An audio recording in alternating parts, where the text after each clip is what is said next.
आप कुछ स्टॉक्स पे आ जाते हैं। सर विवेक सर, एक छोटा सा ही पॉइंट है बस, आप आईटी पे बुलिश हैं क्या? वैशाली मैम कह रही है कि थोड़ा अब आईटी पे बाइंग होनी चाहिए, बस बहुत हो गया आईटी के अंदर भी गिरावट। आप कितना बुलिश है? आप जरा फंडामेंटल टेक अपना दीजिएगा इस पे। मुझे लगता है कि बॉटम आउट हो चुका है और मैं वैशाली से एग्री करूंगा कि यहाँ पे भी आपको बाइंग इंटरेस्ट दिखाना चाहिए आईटी में।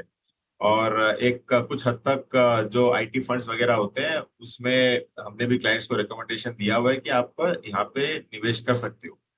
अब कारण इसका ये है, देखिए, एक तो वैल्यूएशन पहले मतलब बाजार जब एकदम हाई वैल्यूएशंस पे था फिर भी आईटी इतना महंगा नहीं था, पहली चीज। अब जो महंगा नहीं था वो और भी सस्ता हो गया है। कंफ्यूजन क्या हो के रखा था जब डोनाल्ड ट्रंप ने चालू किया ये टैरिफ वॉर वगैरह, और कि आप लोकल एम्प्लॉयज को ज्यादा हायर करो, तो ये दिक्कतें आ रही थी कि आप कितना हम लोग आउटसोर्स कर सकते हैं, या फिर कितने जो आईटी कंपनीज है लोकल स्टाफ जो होता है अमेरिका में उनको कितना हायर करना पड़ेगा, उससे कॉस्टिंग बढ़ सकता है। मुझे लगता है कि वो सारा सेटल डाउन है। ऐसा कोई खास चीज होने वाली नहीं है। और जैसे मैंने कहा 46,000 आईटी इंडेक्स चल रहा था, आज 36,000 पे चल रहा है। वैल्यूएशन काफी इंटरेस्टिंग है। यहाँ पे आपको लमसम नहीं तो एटलीस्ट एसआईपी मोड में थोड़ा बहुत बाइंग जरूर करनी चाहिए। और न्यू एज आईटी कंपनीज है जो ज्यादा इंडिया फोकस, अभी थोड़ी देर पहले आप बीबी फिनटेक या फिर पेटीएम की बात कर रहे थे, वैसी कंपनीज को भी आपको सीरियसली देखना चाहिए भारत के अंदर। नहीं नहीं, पॉइंट आपका टेकन है सर। मैं भी थोड़ा आईटी पे मानता हूँ कि देखो, कुछ नहीं तो कम से कम सेक्टर की वेटेज वाला शेयर्स तो है ना। अब आप आईटी को छोड़ के कैसे पूरे बाजार को चला सकते हो और कल्पना कर सकते हो कि हम नया हाईवे बना देंगे? ऐसा तो होगा ही नहीं। ये हो सकता है कि आईटी सेकंड नंबर पे रहे रिकवरी में, थर्ड नंबर पे रहे रिकवरी में, बट अपनी वेटेज तो है। तो इस समय मार्केट्स के अंदर मैं किरण सर की तरफ से और रचना मैम ने भी ऑलमोस्ट यही बोला और वैशाली मैम भी यही बता रही हैं और विवेक जी आप भी ये बता रहे हैं, थोड़ी वैल्यू हंटिंग करने की ज़रूरत है अभी भी।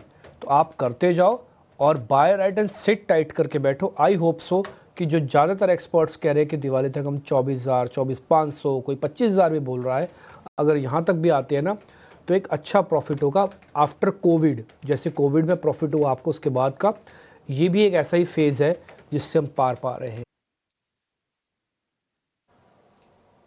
ठीक है, इरकॉन को लेकर ये व्यू। लेकिन एक और कंपनी जो आज फोकस में रहेगी ऑर्डर के दम पर, वो है एनबीसीसी का। हालांकि काफी लंबे समय से रेंज में है एनबीसीसी। इस पर आपसे व्यू चाहिए विवेक जी। गुड मॉर्निंग, बताइए। 45 करोड़ रुपए के आसपास का कॉन्ट्रैक्ट मिला है। ये शेयर चला था 100 रुपए के ऊपर गया, लेकिन उसके बाद आके फिर से रेंज में फंसा हुआ दिख रहा है। कंपनी अच्छी है, प्रॉब्लम आपको कहां पर लग रही है? वो अभिषेक, हमारी लैंग्वेज मतलब मारवाड़ी में बोलते हैं कि दाल में बघार भी नहीं लगता है 45 करोड़ से। और ये कितने लोग समझे नहीं मालूम, लेकिन मतलब वो बोलते हैं कि जो दाल फ्राई होता है ना, दाल में वो फ्राई भी नहीं होता है। इतना सा छोटा सा ऑर्डर है, करीबन 21,000 करोड़ का मार्केट कैप है। तो ठीक है, एक दिन का हो सकता है 1-2% आपको अप रैली दिखा दे कंपनी, लेकिन ओवरऑल मुझे लगता है कि आज के दिन भी वैल्यूएशन वाइज ये काफी ऑन द स्ट्रेस साइड है। और सबसे बड़ी दिक्कत मेरे लिए ये है कि जो केपेक्स सरकार कर रही थी उसमें काफी स्लो डाउन आपको देखने को ऑलरेडी मिल चुका है।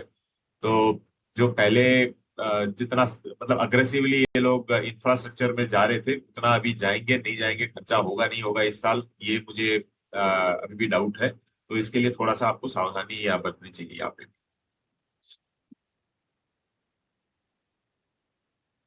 एनबीसीसी को लेकर ये